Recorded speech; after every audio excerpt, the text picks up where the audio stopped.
It's February 22nd. It's actually not all that much more than a week from the Super Bowl, Kansas City's win over Philadelphia. And I continue on with my NFL 2022 exit report series, talking about the process for each team, talking about what they accomplished, how I went about deciding what to play on and what not to play on with each team, and a little bit of a look ahead to 2023. Today's show, the Carolina Panthers. Pretty much a fascinating study because if you remember when they ended 2021, there really were, as the banner shows below, more questions than answers. Some stats I can share with you. Their defense was actually underrated. People knew they had a pretty good defense, but considering how poor the offense performed, how about this? Fourth overall, second in yards allowed defensively. So this was a pretty good defense. Had some experience, not worlds of 10-year veterans or anything, but it wasn't a brand new class. It was relatively stable. So that was looking up. Obviously, offensively, not looking up at all. Sam Darnold, 9 TDs, 13 interceptions, just 60% pass accuracy, which is low by NFL standards. Minus 13 turnovers. That would be one big question, whether that could be fixed. With Darnold and some of their other options, maybe, maybe not. 29th out of 32 teams in terms of third down success rate on offense, and a 39 to 52 sack ratio, which means their quarterbacks, mediocre to begin with, PJ Walker and Sam Darnold, at least Sam Darnold so far in his career, and an offensive line relatively average. They allowed over 3 sacks per game. So once again, heading into 2022, February, a year ago, 2022, not too many people were really bullish on the Carolina Panthers. We knew that Tampa and Carolina were undergoing coaching changes, but these teams, Tampa and New Orleans undergoing coaching changes, but these teams were far advanced in terms of their rosters, especially offensively. And then we had Atlanta was kind of in the same boat in terms of where they were quarterback wise and so on, as compared to Carolina, which team would emerge. So basically, free agency went ahead and we looked at trying to address some of the issues with Carolina. They went ahead and signed 2 offensive linemen. Good choice, good focus to try to reduce those 52 sacks allowed. There was some clutter at quarterback, of course. We didn't know how healthy Sam Darnold was. It looked like he wasn't going to start 2022. So they went ahead after much conjecture and maybe 2 or 3 months passed where Baker Mayfield was supposed to end up either Carolina or 1 or 2 other teams. He ended up here in Carolina. Not the greatest at quarterback, but kind of with a will to win. Maybe he would hold the fort down. Maybe he would do enough. Maybe McCaffrey would come back healthy. Let's see what happens. Now, Carolina did have to employ a new defensive coordinator, so we didn't know whether there'd be any slippage there. Ben McAdoo took over as defensive coordinator. He had a track record both coaching the defense and as a head coach with the New York Giants in the NFL, so we didn't expect much drop off there. The draft, unfortunately, due to some trades, they were down to just 6 picks. Not very good to have 6 picks in the deepest draft that I can remember in 10 to 15 years. Not necessarily the absolute strongest at the top, but the deepest from top to bottom, as I've said many a time. So they owned the 6th overall pick. To me, I would have traded back to try to recoup picks because they had a 1st round pick and a 3rd round pick, no picks in the 2nd round or the 4th round. What they did in the 3rd round is draft a quarterback, Matt Corral. This is something I would not do, whether or not Corral works or not. If they really weren't going to be that good, you go out and get your quarterback in a deeper draft, such as 2023, this upcoming draft, or 2024. But Matt Corral is a big question mark, a huge question mark for me. They needed different talent and more talent at other positions, especially more ready to go offensive positions such as tight end, another offensive line, wide receiver, etc. With their 1st pick, they took an offensive tackle, my 2nd rated offensive tackle. So that was fine. With the combination of him plus the two free agents, we hope that offensive sacks would be reduced, and we hope McCaffrey would come back healthy, and so on. Unfortunately, the rest of the draft, not much was going to be accomplished by these picks. Rather mediocre draft overall, only 6 picks. So I think more mistakes, more clutter. That meant the available personnel at hand had to overachieve in order to get them even a sniff at the playoffs. My seasonal keys for August. My sheets again right before the season, things I would be tracking all season long and would be helped me to formulate whether or not a team was meeting, exceeding, or not coming close to expectations on a week-to-week basis.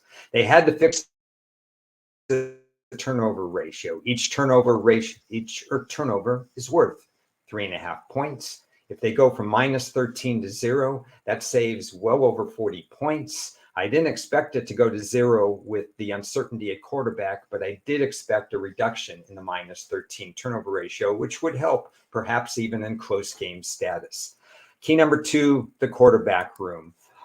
Obviously, oh boy, I mean, the quarterbacks, you can't just throw 9 TDs from Sam Darnold, 14 overall, less than 1 per game. There are some quarterbacks that can throw 14 TD passes in just 4 games. And they did this over 17 games. I had other concerns as well, concerns with the offensive line and with defensive pressure. The offensive line, even with the new adjustments, would it actually improve? I needed to know that. I couldn't automatically assume that 52 would go down to 40 something. I actually put the number down to 42. I was wondering if that was too high, whether that was too low, but that's the number I was going to use, that they would allow 42 sacks, a little bit more than average, as opposed to 52.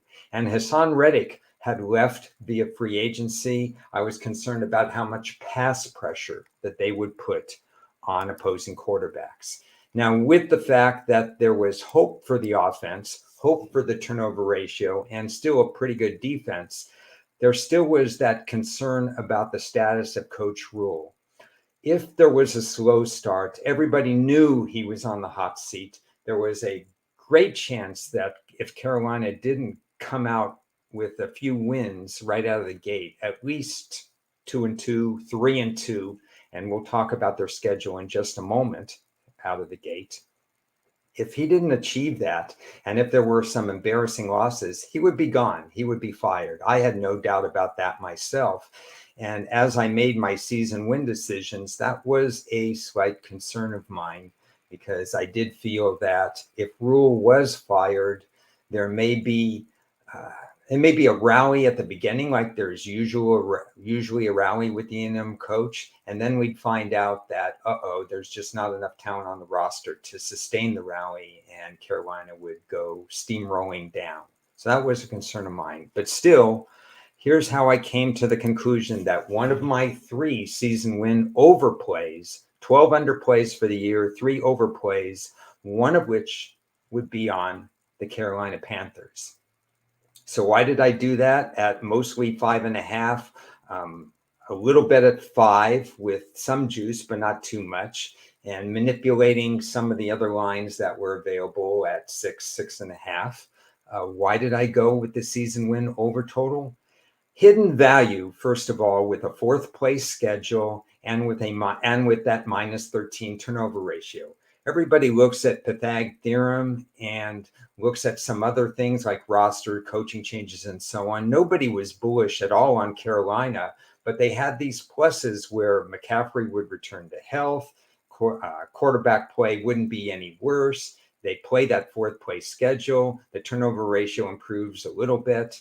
They have an experienced coach. There's 2 new coaches in the division. There were actually lots of reasons to believe that Carolina could win. They didn't have to win 10 games. They just had to win 6 or more games to make me happy. In fact, 6 would be a really magic number, the way I manipulated 6.5 before the season and in the middle of the season. I just needed them to get to 6 wins. And even 5 was not going to be that much of a loss for me, because I had 5 and 5.5 and this other manipulation. I don't think I was asking much considering this hidden value and considering the defense still had enough talent other than Hassan Reddick on the team. Then I looked at games 1 to 4 and I thought, well, they should be able to win at least 2 of these. They open against Cleveland, and that's Jacoby Brissett and a team that had a few more questions than anybody thought they would be at the beginning of the season. Game 2 at the New York Giants, Daniel Jones. We didn't know whether he would take a big step at that time, and we knew they had a brand new coaching staff and lost players on defense. That was a winnable game. Game 3, home to New Orleans, undergoing their own coaching change, undergoing the loss of Drew Brees to retirement. That was a winnable game. And then another home game against Arizona, a team that I was fading this year. Obviously, a lot of people weren't too high on Arizona, even though they were a playoff team from a year ago. Not too many people high on Cliff Kingsbury. That was a winnable game. 4 winnable games, 2-2 seemed very possible. So I went in with expectations that Carolina would build a cushion, win a couple of games, and so on. But at the start, instead, they missed opportunities, and that led to Matt Rule's firing. If you remember correctly, they lost 26-24, missed field goal, a lot of self-inflicted wounds in that game against Cleveland. They should have won that game. Then in a game where they had a -2 turnover ratio and again should have won, they lost 19-16 to the New York Giants. Suddenly they were 0-2 when very, very easily they could have been 2-0. They had a -3 sack ratio. I had some concern at that point, and I took my bet, and I actually went under 6.5 for about 25% of my available capital. 6.5, how is that available? Well, one shop had it at 6.5. On this Tuesday show with Las Vegas Chris, I pointed that out. Most people had 5.5. I do know a couple of people went with me with the under 6.5, which ended up not covering. We'll go ahead and talk about that a little bit later on. But at the time, really good value, no problem with hedging 25% of the play. They were 0-2, and it looked like there were going to be problems. And there were. Even though they beat New Orleans, a team in disarray by themselves, they lost to Arizona at home. And then after the San Francisco loss, 37-15, Matt Rule was fired. They went ahead and lost to the Rams, and all of a sudden, this team was 1-5. And we presumed they were going nowhere. And to be honest, they presumed they were going nowhere because they traded Christian McCaffrey. Now, it's always been my contention that only a handful of running backs matter, McCaffrey being one of them. So I thought this was a give-up kind of mode for them. And it was, in a way, a setback for their overall pass attack because none of the existing running backs contributed much of anything the rest of the year in the pass game. But there was actually no drop-off in the run game. The 2 running backs, Foreman included, they did fine in the run game, just as they actually carried a tad better than McCaffrey had in his first 5 games here. But it did impact the pass game a little bit. But in the middle, things started to get a little bit better. And in the ending, it was almost a miracle, to be honest. The way Tampa was playing, Carolina had a chance to somehow squeeze out the divisional title. That would have been out of nowhere. That's why they kind of fell in love with interim coach McAdoo, and they lobbied maybe to keep him because the defense held their own. The offense didn't look fantastic, but they inserted Sam Darnold into the lineup. They were 3-8. Sam Darnold came in the lineup week 12, and he led them to 4 more wins. So they went 4-2 down the stretch. They lost to Pittsburgh at home. Pittsburgh matched up really well in that particular game. And they lost a tough one to Tampa. At Tampa, almost pulled it out, lost 30-24. That sealed their fate in terms of not making the playoffs, but it was still a promising ending again. Is this offense a world beater? Are they ready to go? Absolutely not. They had hoped second-year wide receiver Marshall would take the next step. He was relatively highly rated on many people's boards, including mine. And he's been a dud so far in 2 years, so they really didn't have a number 2 receiver. as I said, many a time they botched the tight end completely. Tommy Trimble was their tight end. Tight end play was abysmal. You need tight ends in this offense to really get going. When you don't have a stud quarterback, you have a young quarterback, you have changes at quarterback. You need the offensive line. You need this tall, targeted tight end to bail Darnold out, to bail Mayfield out, PJ Walker. All three got a stab at being quarterback. Nothing worked as far as what Carolina showed at tight end. And that's a position they absolutely have to address in the offseason. Now, they won their 7th game at the end of the year. They beat New Orleans in a classically poorly played game on both ends. That spoiled my hedge play. However, I did have a chance to actually hedge in that game. Carolina was an underdog by about 3.5 points. I certainly didn't want to go ahead and lose that particular part of the hedge. So that worked out. I took the 3.5 and I got that back. But overall, with all the troubles Carolina had, they still fielded a decent enough defense. The turnover ratio was a slight minus, but it was nowhere near minus 13.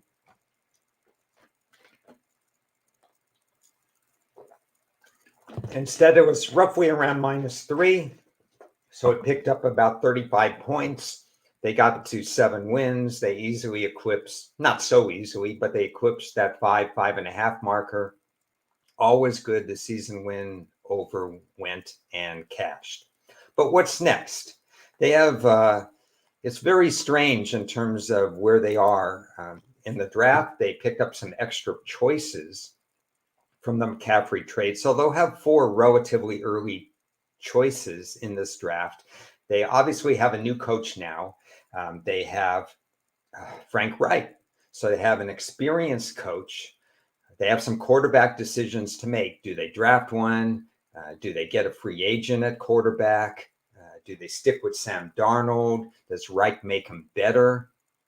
Probably a little bit there. They have a new offensive coordinator. His name is Jaro Ivero. He was the coordinator at Denver. I'm sorry, a new defensive coordinator. He was a coordinator at Denver. So 3rd different defensive coordinator in as many years. But the track record's pretty good, and hopefully their defense can sustain. Thomas Brown from the Rams comes over. He was not the coordinator there at the Rams, but he's the offensive coordinator now here. Frank Reich will call the plays and eventually hand it over, presumably, to Thomas Brown or some combination of Thomas Brown and their quarterback coach. So can Carolina stay relevant? They have a lot of work to do, in my opinion. They did reduce sacks, so that's great. But they have to get something out of the quarterback position. They must find a tight end. They must find wide receiver 2. They don't have a wide receiver right now. They must start a little bit quicker out of the gate. I trust that their run game is going to be okay. They can't afford to lose too many more defensive players through free agency. We'll see who wants to come here through free agency, possibly a few to play with Frank Reich. The good news is, well, there's definitely good news. This division is good news. Carolina, they're going to face Atlanta twice. We know they're going to have a quarterback who's going to be relatively raw, just 3 starts in the NFL coming from the University of Cincinnati. They're going to face New Orleans. We don't know who their quarterback is going to be. And they've got a whole lot of questions with their coaching staff. And Tampa Bay, no Tom Brady, probably more net losses in free agency. I'm telling you right now, as I sit here on February 22nd, you can flip a coin as to who is going to win the division. And you can also flip a coin as to whether anybody in this division now with 8 home games in the NFC instead of 9, whether or not we see a team actually have a winning record and win the division. Basically, what that means is winning inside the division in 2023 is going to be incredibly important. I'm not ruling out Carolina with another stab at an overplay if perhaps they're ignored again. We'll see what the number comes out. It's going to be a chess match between who gets better in free agency on any one of these 4 NFC South teams, who gets better in the draft, who gets immediate help in the draft, much the same as we saw the Giants use draft capital to get better quickly. The Jets use draft capital to get better quickly, and Seattle do the same. Will any one of these teams, specifically here in Carolina with 4 early picks, will they use their draft capital to actually, maybe even, as strange as it sounds, be the favorite coming into the 2023 in September? We're all going to have to stay tuned for that. But like I said, I trust my process. My process will continue by assessing their free agency in the draft, by writing team keys down in July and August, by going over their schedule with a fine-tooth comb to be ready for the start of the 2023 season. So that's where I am at with the Carolina Panthers. Hope you enjoyed this. Please visit my YouTube page and look at some of the other videos. Questions, comments, I'll answer them. I'll answer them all, and look forward to appearing with others as far as going ahead and my takes during the draft and my takes and my forecasts for the upcoming NFL season. Hopefully you'll see me on Twitter and on YouTube in the weeks and months to come. So thank you for listening. Upcoming next, we'll have more special guests. This is my last, possibly one of my last solo shows. I've got a bunch of guests lined up. We'll go back to the NFC North for Green Bay and for Minnesota. So that's going to be exciting. Thank you for watching this video, and we'll see you again down the road.